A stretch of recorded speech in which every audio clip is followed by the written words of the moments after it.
hapon sa tanan. Salamat kayo nga niata karong kahapon. Salamat kayo nga ang atong mga pag-ampo itubag sa Ginoo. Primero, nag-ampo ta dakila kay na hospital. Nag-ampo ta sa asawa ni Ronel kay dunay balatian pod. Doon na patay gipang ampo diri. Ang kanang dugay nang wala kasimba pero hantod karon wala pa. Atong giampo nga tagaan sila kami nga ospulo si Ginoo. So ang atong mga activity sa church atong Sabado, atong sulwining activity ulan. Wala sila kasulwining. Kami mismo wala may kapanghatag og trucks dito sa Boulevard. So nalargo mi dito sa Gaisano. Dito sa Gaisano, dito mi nanghatag og trucks. Daghan mi nahatag og trucks dito sa Gaisano. So gisulod mi dito ni Jade. Dayon laog mi din sulod mi dito sa sulod naghatag og trucks. Daghan na man po mga tao dito. So kuyog namo silang Jik-Jik, silang Jok-Jok, silang Bing-Bing, silang Bia, silang Bibi, kani si Roslyn, na pato yung manghod, kuyog po namo. So, wala lang baligyang mais dito sa Gaisano. Wala ka palit ng mais. So, nagpadayon ta sa atong mga activities sa church. Nga magpadayon na niya siya. So, padayon tag-ampo atong mga kauban nato nga wala pa kasimba, wala dugay na wala kasimba ba.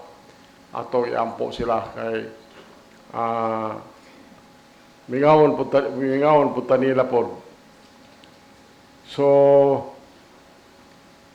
salamat ta sa maayong pag-abot na early, nagbiyahe si early atong Friday, naabot na sa Cebu, okay naman ang atong yampo nga saplayon sa gamhanang buktol ang alplanong sakyan na early. Karong gabi, musakay sila para Singapore.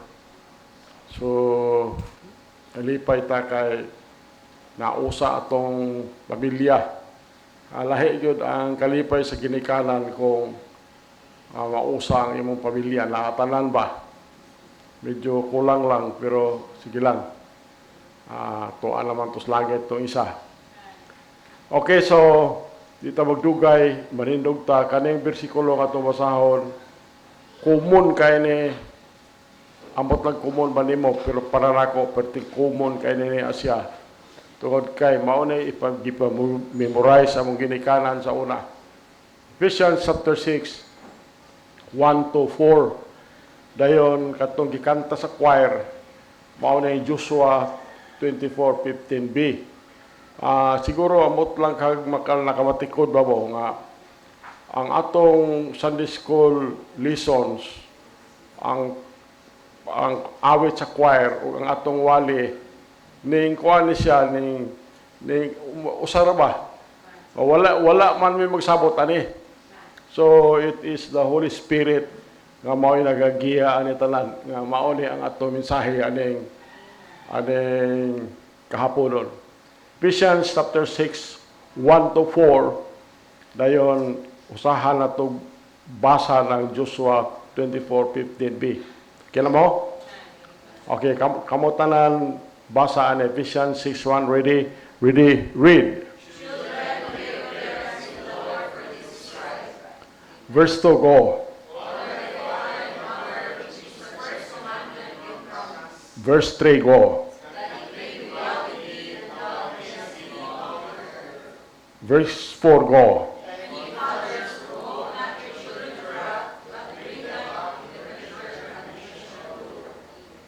So Joshua 24:15b, read.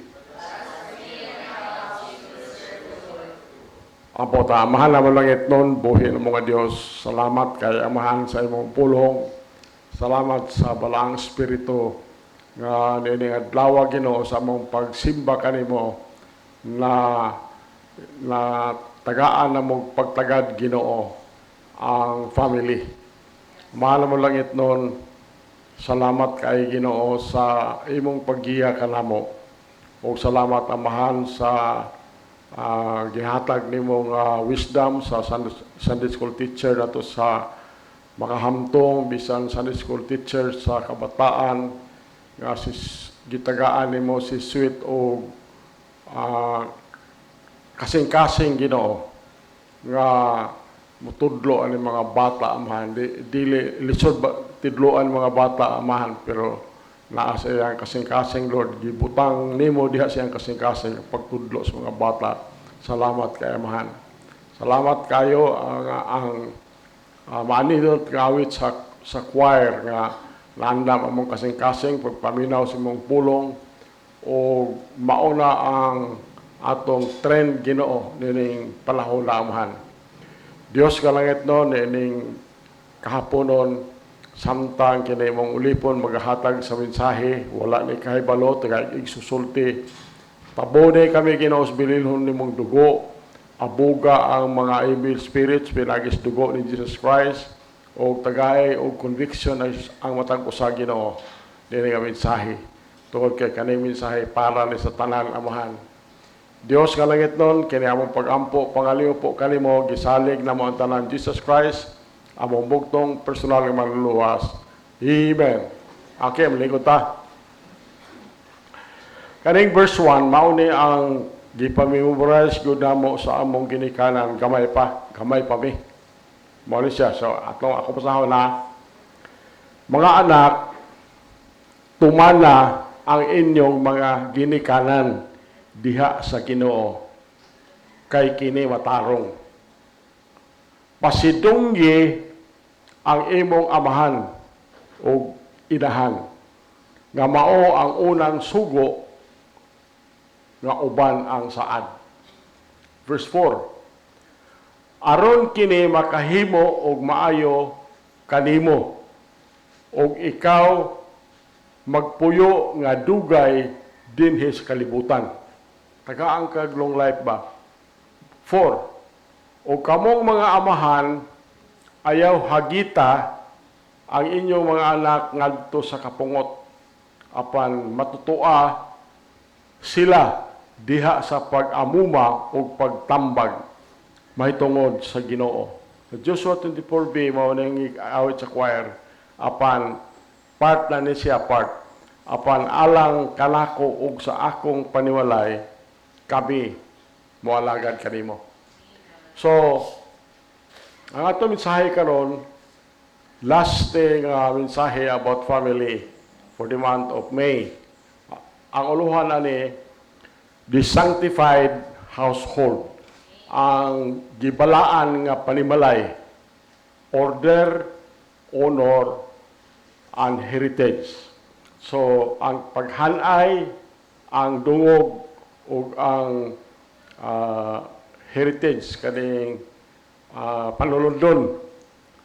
So, mao na itong mensahe karon.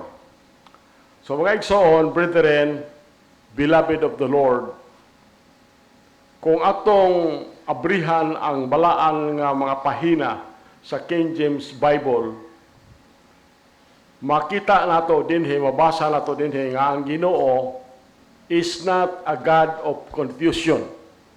Ang Ginoo dili Ginoo nga sa kasamok. Apan kining atong Dios is a God of order. God of order. Ginoo nga hapsay ba? Hapsay kayo.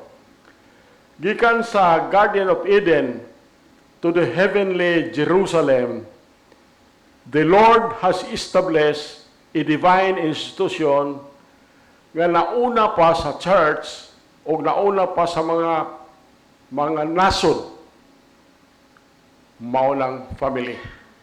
Mao lang family. Una gining pamilya. Now, in a world that is shifting with every wind of doctrine, nining atong sistema sa kalibutan nga magbalin-balhin ang pamaagi, matag muotro ang hangin sa pagtulunan, the family remains the strong pattern upon which the character of the next generation is forged. Ako balikon ha, nining kalibutan nga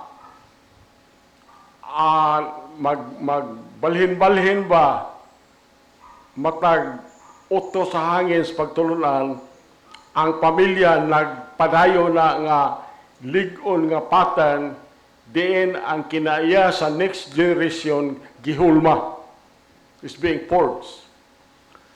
But what does the Lord requires of a family? Unsa may gikinahanglan sa Ginoo sa pamilya? Is it merely a rope? Atop lang mas balay? Is it merely a meal? Pagkaon ba nga makakaon? Or ang pamilya na ay aplido? Surname? Dili ba? The answer to that question is no.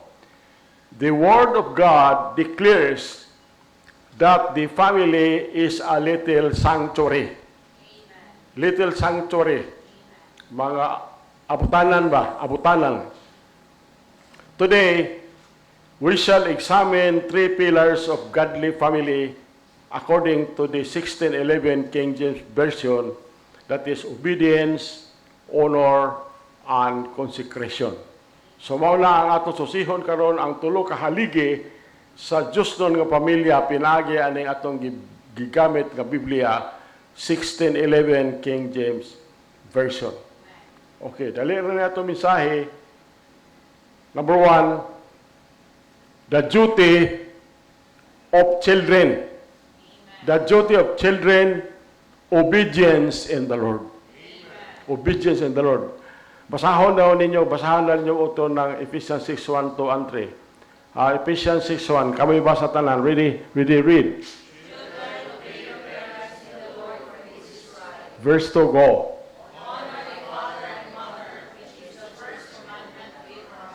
Verse 3, go.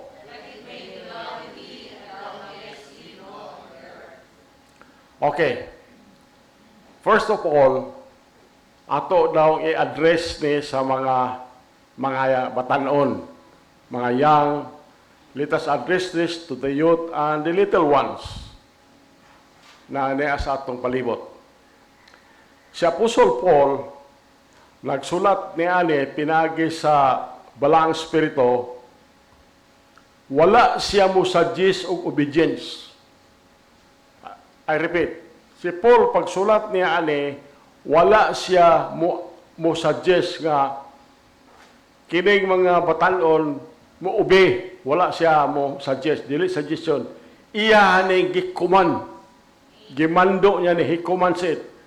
Tanawa ra gud ning qualification niya ingon siya, obey your parents in the Lord. Obey your parents in the Lord. This means that the standard of your obedience is not merely your parents' performance. Ang sukdanan sa imong pagpasinugtanon, dili lang ni kay perfect performance sa mga ginikanan. Kay ang tanang ginikanan are all fallen natures. Puro man, kitang mga ginikanan, puro mata fallen natures, puro mata makasasala. But the standard of obedience for the youth, mao ni siya, is your submission to Christ. Amen. Is your submission to Christ. So, you obey because the Lord has placed the father and that mother as deputies over you. Amen. So, kamong mga batanon, young youth or the little ones, kamo musunod mo sa inyong mga ginikanan tungod kay ang Ginoo gibutang diha sa mga amahan, sa mga inahan nga sila kini sila maoy gipiyalan sa Ginoo sa pagmatuto kanimo. So ang kalibutan, ang sistema sa kalibutan nagsulti ni sa mga anak nga pagrebelde. Maunay sistema sa kalibutan nga ang mga anak magrebelde sa ginikanan. Kaning kalibutan, gusto sila nga dunay wisdom ang mga batanon, wisdom of independence. Gusto sila ba nga di sila magpa-ganoy sa ilang mga ginikanan. Pero gusto lang nako isulti diha sa matag usa nga ang pulong sa Dios kaning scripture nagsulti nga ang rebellious heart kanang kasing-kasing rebellious sama ra na sa sala sa witchcraft. Basahon ra na nako ron. 1 Samuel 15:23 ingon dito.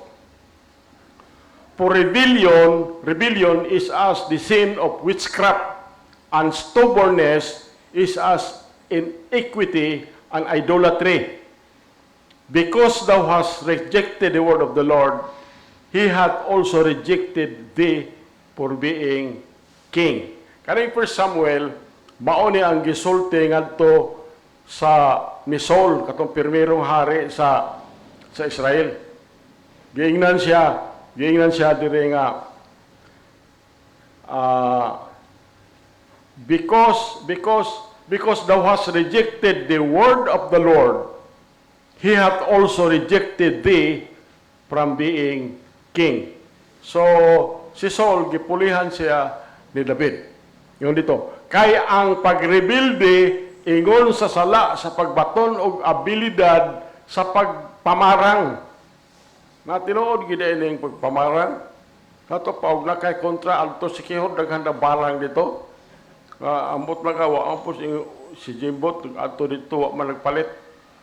So tinuod gid siguro na kay ingon man diri Biblia ni gud niya kay ang pagrebelde ingon sa sala sa pagbaton og abilidad sa pagpamarang.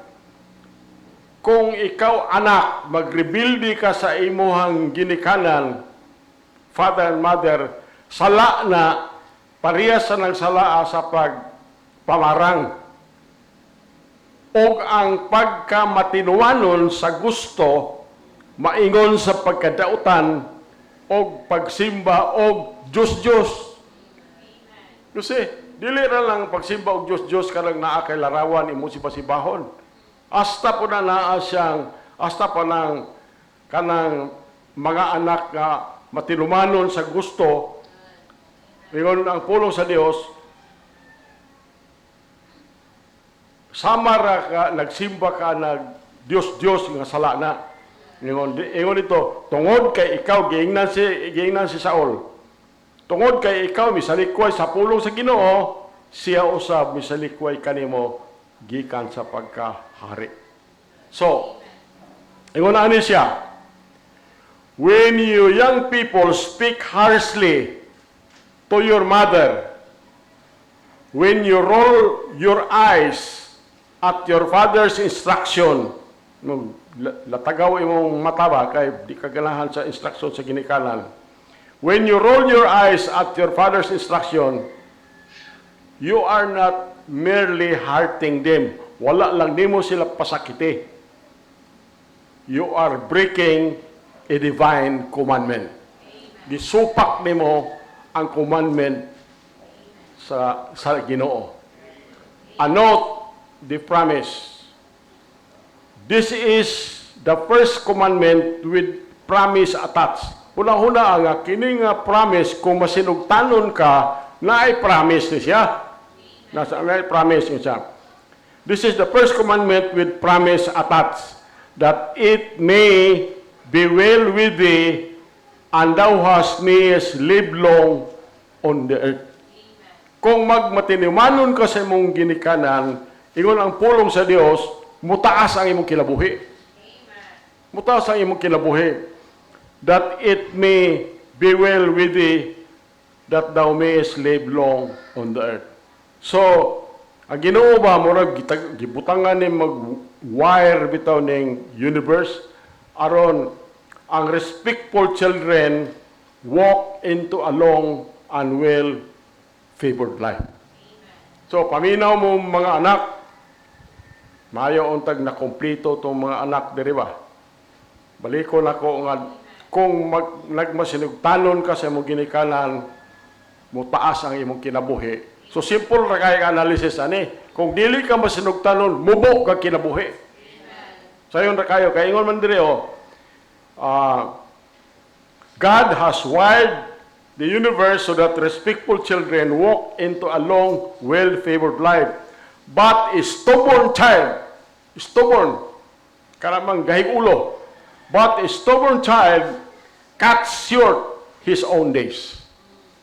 Mubuon ang iyahang kinabuhi sa Ginoo. Therefore, children, let your yes be yes to your parents.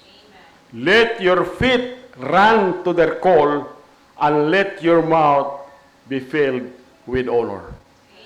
Mao na ang atong point number 1. Point number 2. The duty of parents. Ang duty sa parents is nurture. Nurture and admonition. Mao na natong ibasa ganiya sa 6:1-6:4. No diha. And ye fathers, provoke not your children to wrath, but bring them up in the nurture and admonition of the Lord. O kamong mga amahan, ayaw hagita ang inyong mga anak ngadto sa kapungot apan matutua mo ng nurture. Matutua sila sa pag-amuma o pagtambag may tungod sa Ginoo. So, karon adto na putas mga fathers.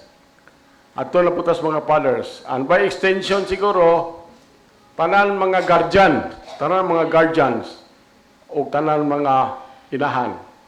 The command is twofold. Duha ning command ani.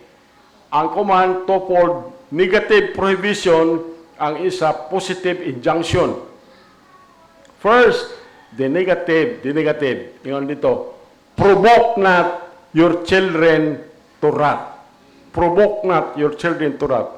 Now, ang bot pasabot ani dili bot pasabot nga muundag na kag disiplin sa imong mga anak.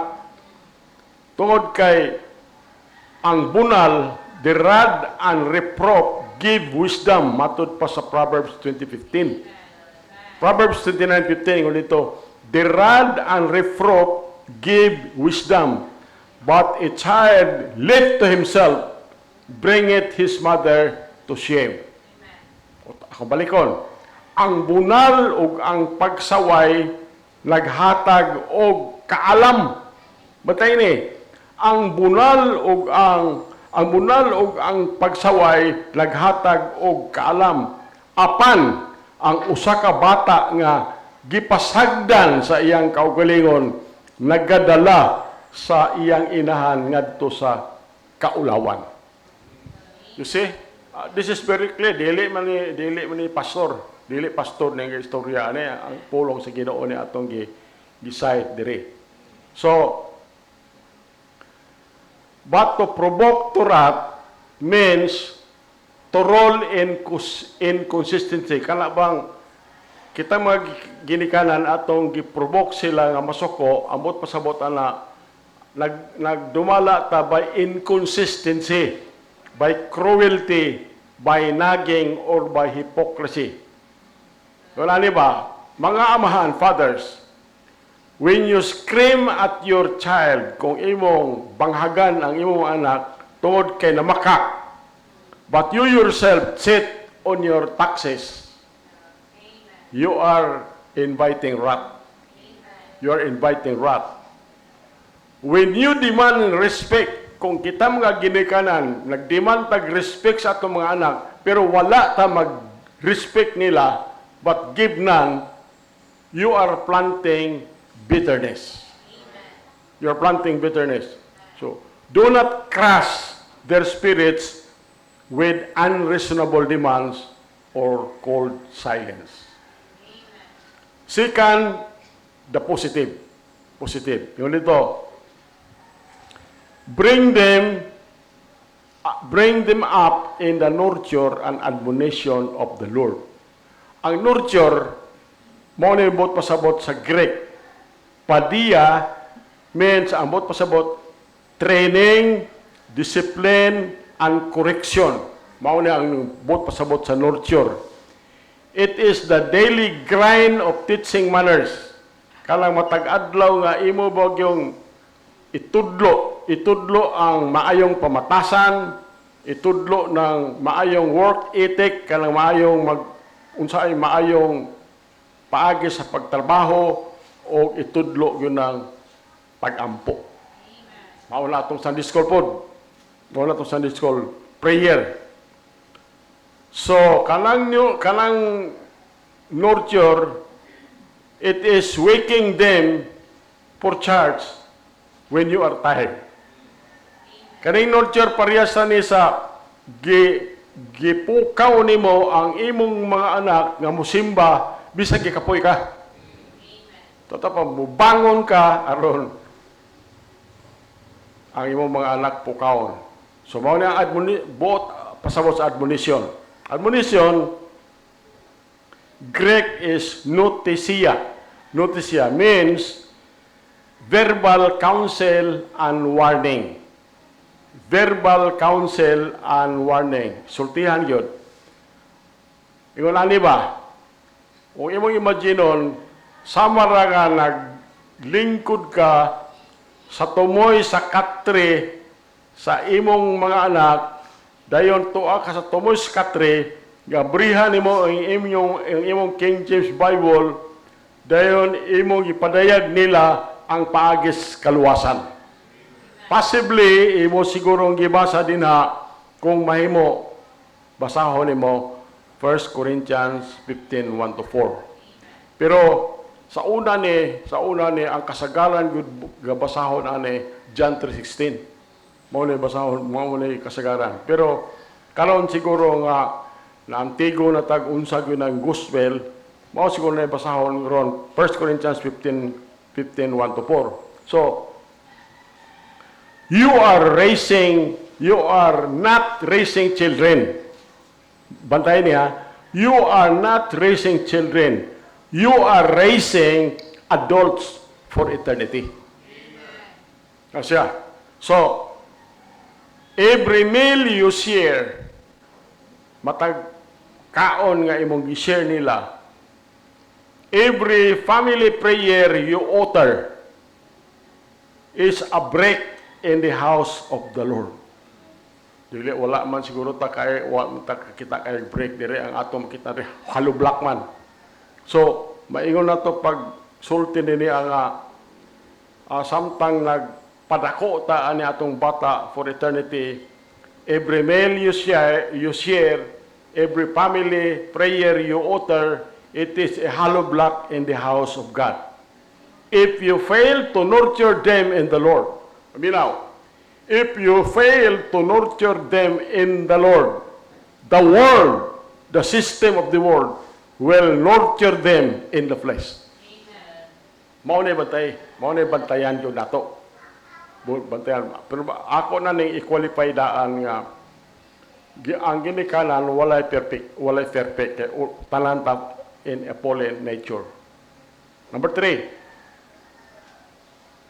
the household altar, consecration and covenant. Okay. Kamoy basa lang John 24:15 kay nadia sa katapusan ng atong point. John 24:15, Joshua 24:15. Ready, read.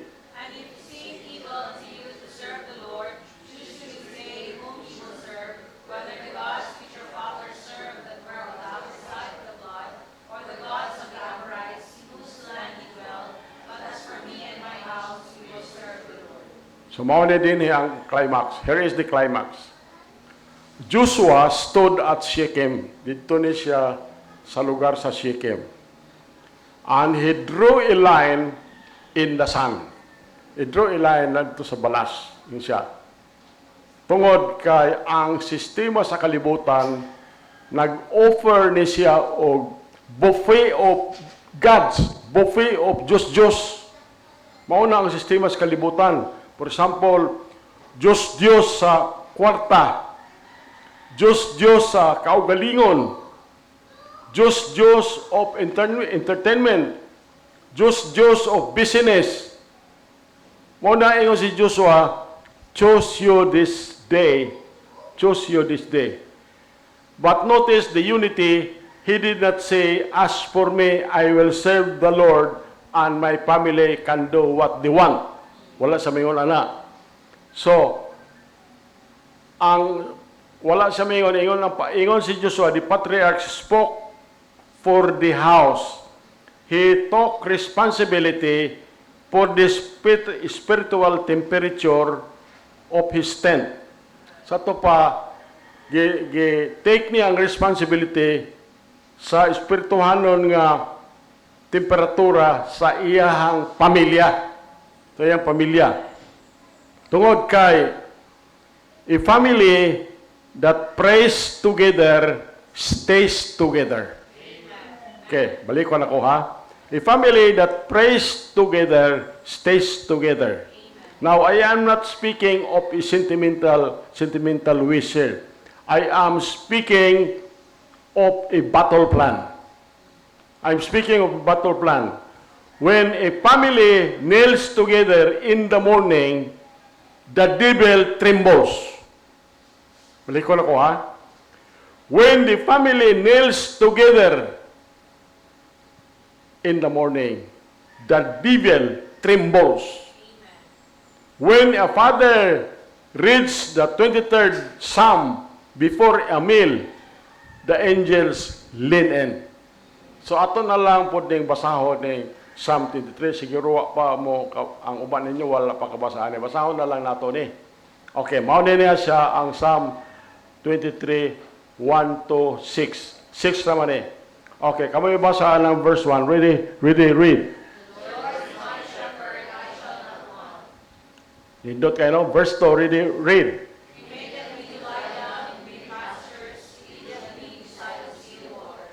Verse 3, go.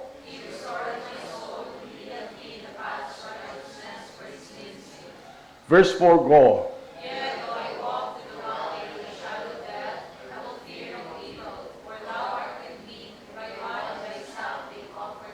Uyaw kayo, no? Verse 5, go.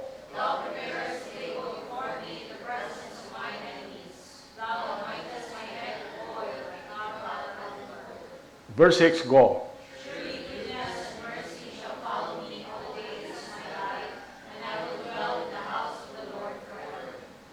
Okay. So, ingon din sa imong gibasa, ang Ginoo akong magbalantay. Ako walay makulang. You see? Ako walay makulang. Verse 2. Siya nagapahigda kanako diha sa lunhaw nga mga sibsibanan. Siya nagatultol kanako sa daplin sa linaw sa mga tubig. Verse 3. Siya nagaayo sa akong kalag. Siya nagadala kanako diha sa mga agianan sa pagkamatarong tungod og alang sa iyang ngalan. Verse 4. O bisan ako, tanawar ko niyo. O bisan ako mulakaw latat sa walog sa landong sa kamatayon, walay dautan nga akong kahadlukan kay ikaw uban kanako. Ang imong baston ug ang imong sungkod sila naglipay kanako. Verse 5. Ikaw nag-andam og lamisa sa akong atubangan diha sa presensya sa akong mga kaaway. Ikaw nagdihog sa akong ulo og lana, ang akong kupa nag-awas. 6. Sa siguro ang kaayo ug kaluoy musunod kanako sa tanang adlaw sa akong kinabuhi ug ako mopuyo sa balay sa Ginoo sa kahangturan. Nindot kay ning Psalm 23 kung ma-memorize din nato, labi ng mga batanon, ma-memorize mga batanon. Now, you can follow this. To say my house will serve the Lord, mao ni ambot pasabot. Number 1, the Lord controls the schedule. So, Sunday morning or afternoon man atong pagsimba, is not for sports. Dili ni sports kaning adlaw ni. It is for the sanctuary. It is for the family. Number 2, the Lord controls the tongue. Muna number 2. No cursing, no gossip, no filthy communication. Colossians 3:8, at basaho na.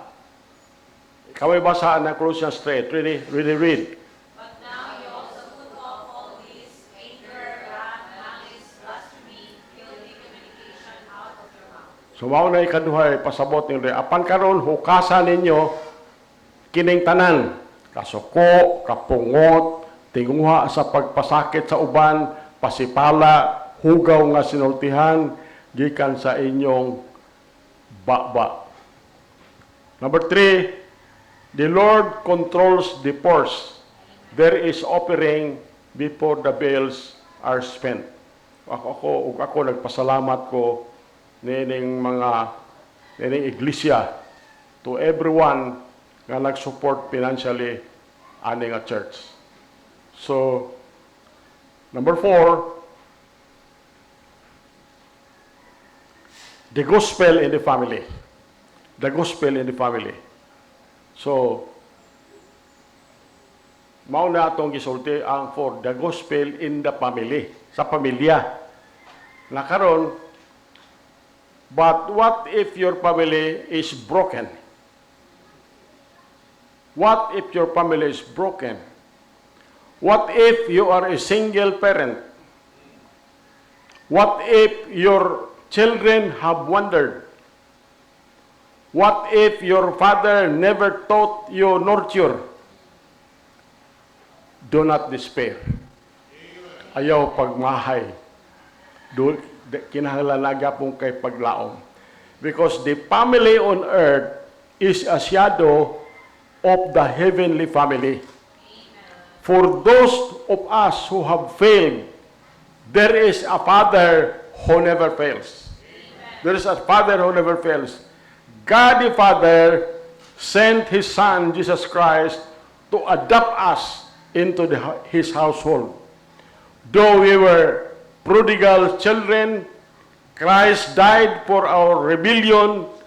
By faith in His blood, we are no longer strangers. We are no longer strangers, but sons and daughters. 2 Corinthians 6:18. Kamay basa, read.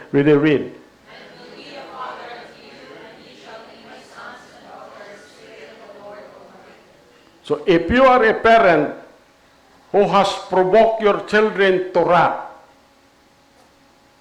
confess it this afternoon. Isugid karong kahaponon. If you are a child living in disobedience, repent. Utruha mo na. For the Lord is merciful. He will restore the years the locusts have eaten. So, mauna yung conclusion sa itong mensahe.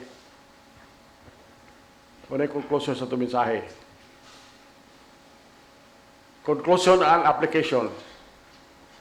Let us have these 3 practical resolutions this week. Mauna yung conclusion. For the children, before you go to bed tonight, go to your parents and say, I love you. And thank God for you. If you have disobeyed, ask forgiveness. Ask forgiveness.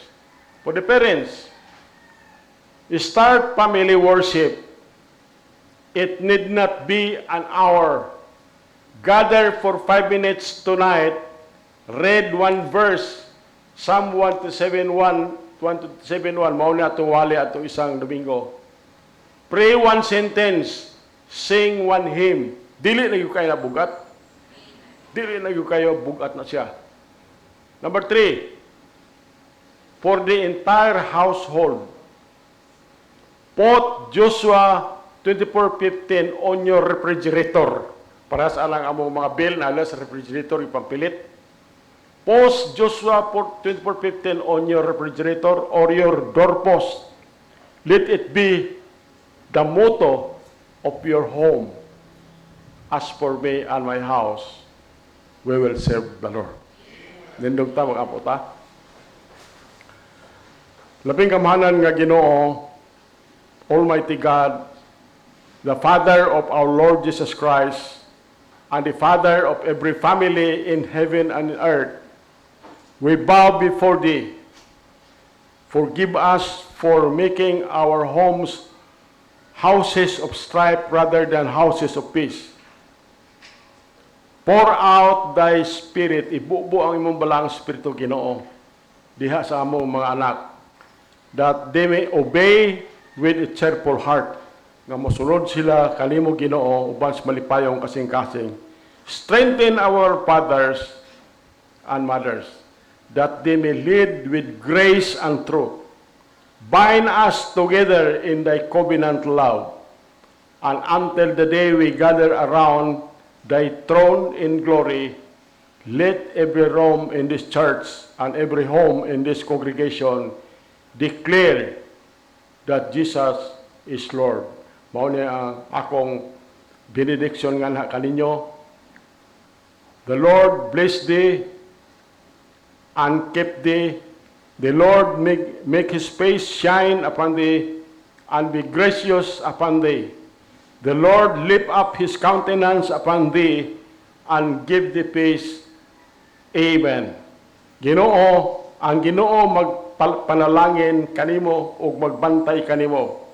Ang Ginoo maghimo sa iyang naong nga magsidlak kanimo ug magmadagayaon sa grasya nga kanimo.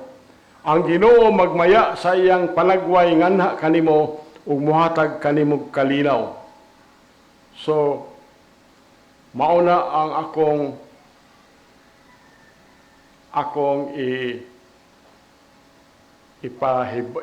ipabalon kaninyo nining kahaponon o kining tanan ato ning gihimo tungod sa bililhon ngalan ni Jesus Christ nga atong bugtong personal manluwas.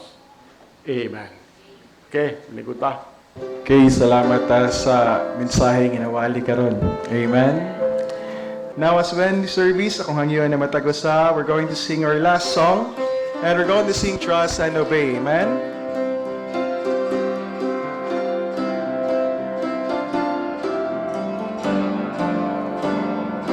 Okay, first stanza. Ready, sing. When we walk with the Lord in the light of His world, what a glory He shares on our way. While we do His good will, He abides with us still, and with all who will trust and obey. Trust and obey, for there's no other way to be happy in Jesus but to trust and obey. Verse 2. Let the shadow can rise, let a cloud in the skies, but His smile quickly drives it away. Let a doubt or a fear, let a sign or a tear, can abide while we trust and obey. Trust and obey, for there's no other way to be happy in Jesus but to trust and obey. Last verse. Then in fellowship sweet, we will sit at His feet, or we'll walk by His side in the way. What He says we will do, where He sends we will go. Never fear, only trust and obey. Trust and obey, for there's no other way to be happy in Jesus but to trust and obey. Kaya last to pagtapos, akong gihangyas Brother Jimbot alang sa pagampo. Magampo ta, amahan mo itong Diyos nga balan magawam sa tanan. Ginoo Lord, salamat sa kayo Ginoo sa kinabuhi. Salamat nga kami amahan nagatapok diri sa imbalay. Lampuanan amahan aron Ginoo sa pagdaig kanimo, pag-worship kanimo og sa pagpaminaw Ginoo sa imong instruction diri kanamo. Lord, salamat amahan sa Sunday School ug sa among preaching service labi na Ginoo sa choir ug sa tithes and offerings amahan nga ang matag usa Ginoo nag-participate, ang matag usa amahan malipayon Ginoo Lord Jesus nga nag-participate. And Lord, kung pagampo di kanimo amahan nga katong mga pulong Ginoo nga nawali karong hapuna, ikaw amahan maghatag og preservation ato amahan sa matag usa kasing-kasing nga katong pulong nga amahan among ikinabuhi Ginoo all through the week. And we pray, dear Father, nga ang imong glory amahan makita sa matag sa Ginoo ka kasing-kasing Lord, sa matag sa Ginoo katulungaan amahan labi na sa mga estudyante diya sa ilahang pag-eskwela. Akong pagampo da kanimo amahan nga kami Ginoo mamatuto pagid Ginoo sa iyong pulong. And we pray, dear Father, nga ikaw amahan mag-bless matag usa labi na tong mga kaigsunan namo Ginoo nga naa sa balatian, tagay sila kaayuhan, bisan pa amahan ikaw nasayod amahan sa mga kaigsunan namo Ginoo nga naa sa problema, tagay kasulbaran Ginoo nga problema. And we pray, dear Father, sa mga naguol, tagay sila Ginoo og kadasig amahan silang tagstag sa kasing-kasing. And we pray, dear Lord, ubani kami amahan sa pagbulag-bulag karong hapon. In Christ we pray, Amen.